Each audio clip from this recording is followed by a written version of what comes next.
Dangerous. Dangerous.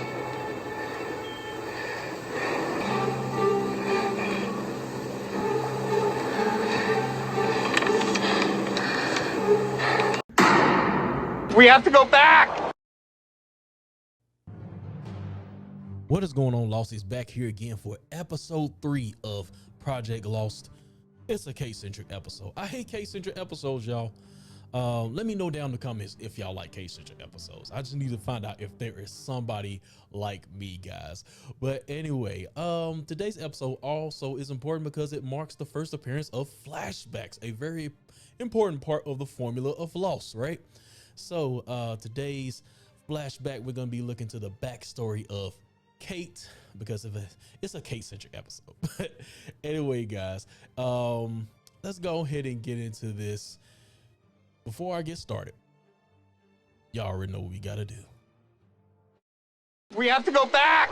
We have to go back. Let's get into it, guys. So the name of this episode is Tabula Rusa, and I've never looked into the meaning of that name. I know it's Latin, but I finally looked into what that means, and I'm going to talk about that towards the end of the episode, and how it kind of gave me a different viewpoint as far as the writing is concerned. It gave me a different appreciation for this episode, but I still hate Kate-centric episodes. Season 6, what Kate did. I hate you too. But anyway, let's go ahead and get into this, guy. But Kate is nice to look at, though. I'm just not a big fan of Kate.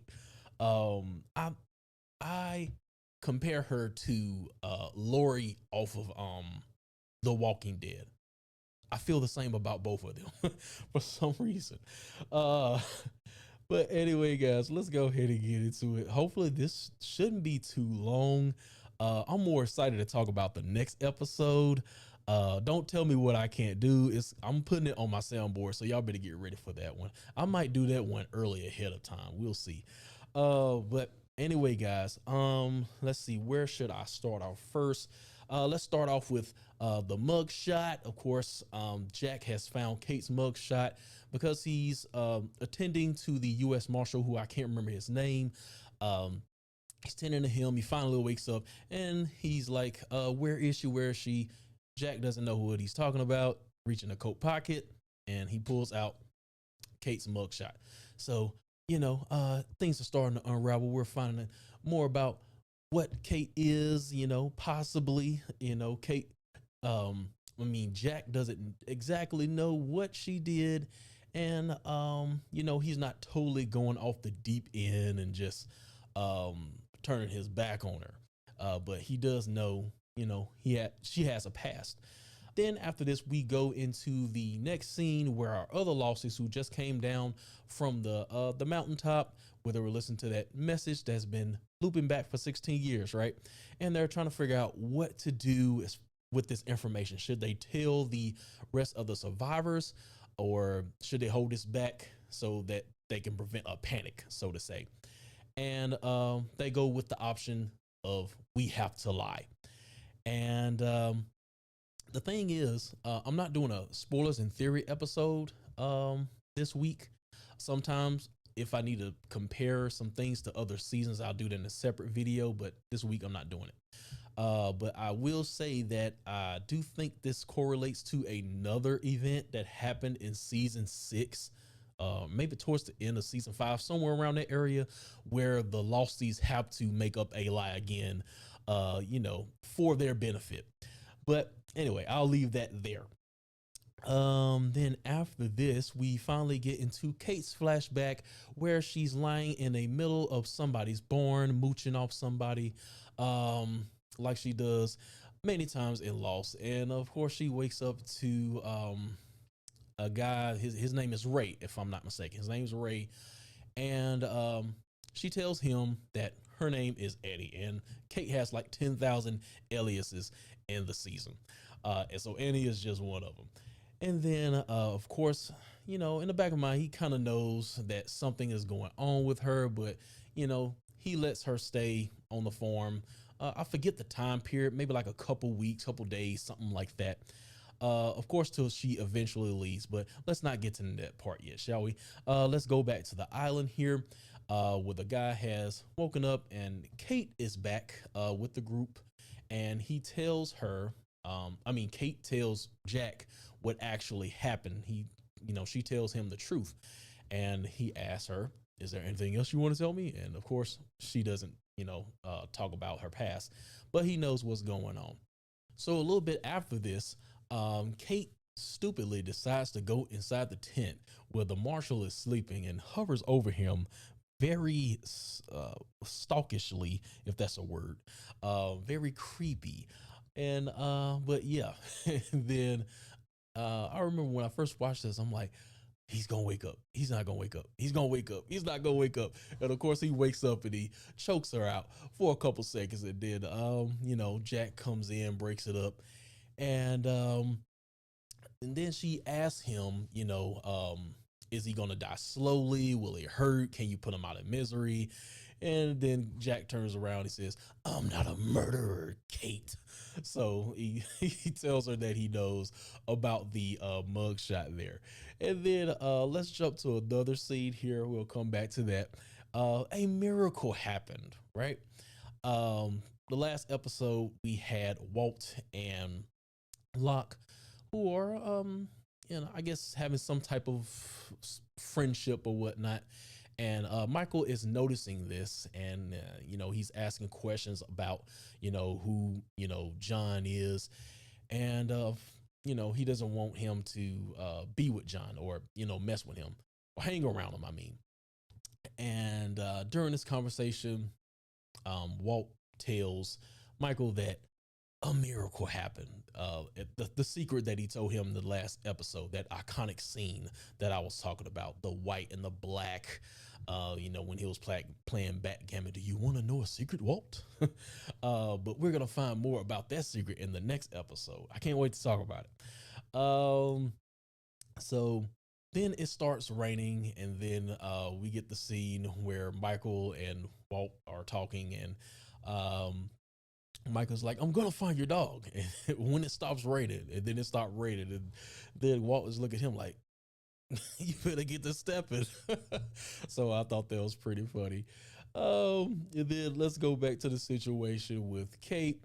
It's around nightfall now, and the guy's pain is getting worse and worser, and he's screaming in agony. Everybody can hear it. It's bothering everybody. Also, tonight's question: would you put somebody out of their misery if they ask you? But anyway, I would like to know what y'all would have done in a situation later in the episode that I'm about to talk about. So yeah, after this, Kate goes to the tent once again because the marshal wants to talk to her alone, and they're going over the incident. So I guess I might as well go ahead and get into the rest of the flashback. Of course, Kate is about to leave Ray's house in the middle of the night, about to just leave, go away. Of course, she catches him. He catches her. God, my pronouns are horrible tonight.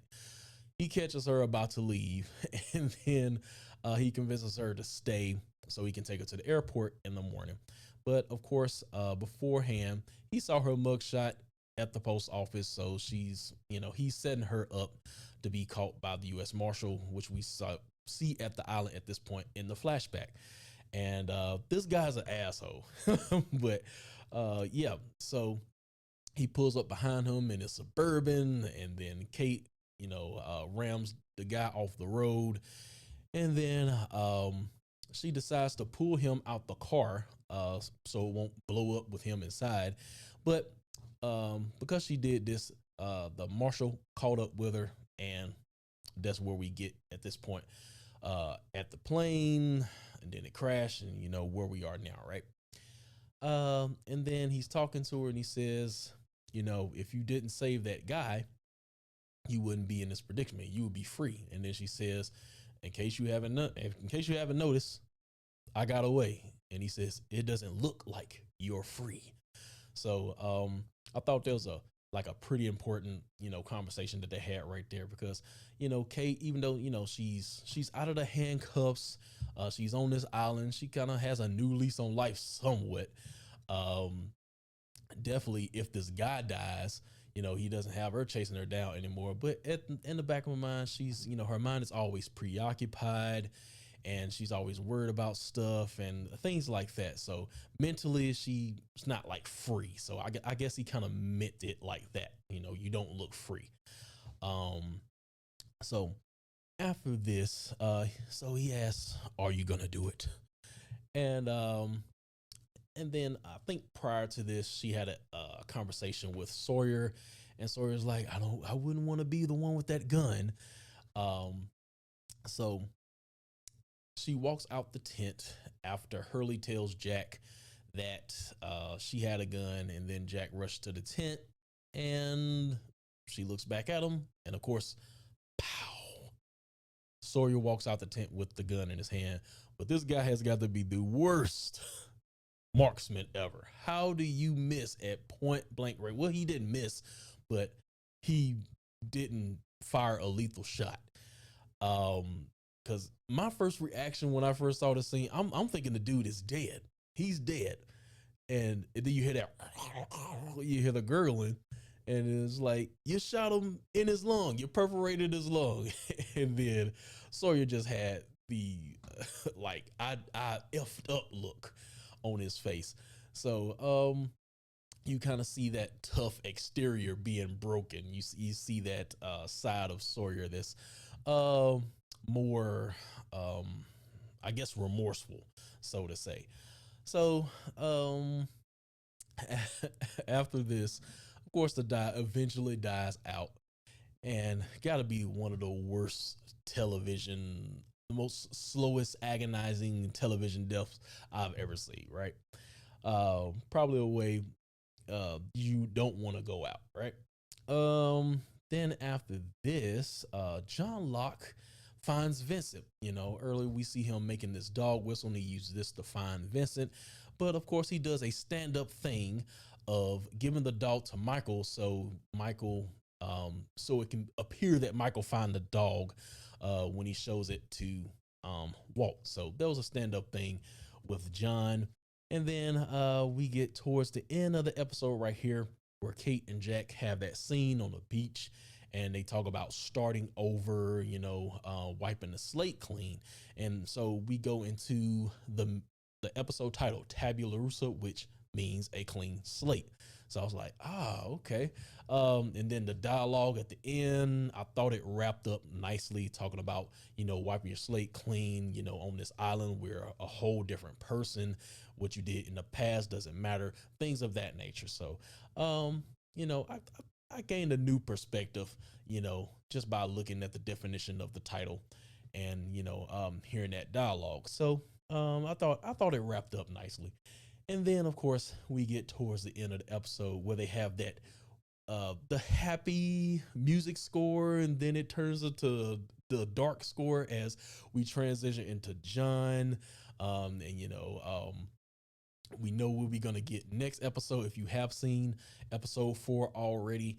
So I can't wait to get into that. But guys, I think that's gonna do it for me today. I'm in at around 14 minutes. All right, guys, thank you for tuning in to another Project Lost. Whether you're a Lost vet or a Lost newbie, if you're seeing this for the first time, make sure to hit that like, subscribe to if you're new to the channel, and also show this to another person, because I gotta bring all my Losties together, man. We gotta create a place together where we can talk. And also we have to go back, of course. We have to go back. All right, guys. Thank you for tuning in. I'll see y'all next week for episode 4. We're going to be talking about John Locke. Don't tell me what I can't do. I'm going to have it on the soundboard next week. I can't wait. I will see y'all next time. Peace out.